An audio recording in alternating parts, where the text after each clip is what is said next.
Here's how she's turned out. I need to give her a cute little base for this, but she's so darling. Her hair turned out pretty cute too. I ended up putting the moss on top just because it was cute. She looked like she needed something up there. Tie in the green just a little bit, but she turned out really sweet. Alrighty, so with these doll projects, I am using what I have around, especially partial projects, and I have this piece that I really like because it's nice and sturdy, and I already have this brass tube put on there with a whole bunch of epoxy sculpt, and it's been stuck there for a long time, so that's going to be a good base, and it's got some weight to it. And then I ended up, for the doll, I drilled into her body right here, and I just use a little hand drill.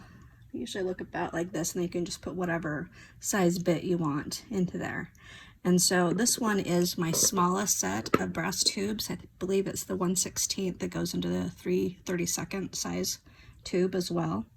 And so I just made my hole up into the doll. I had to look at the doll really carefully, you know, and just to see where that would go, make sure I was keeping it nice and straight so it didn't go up too high or come out her back or bottom or anything.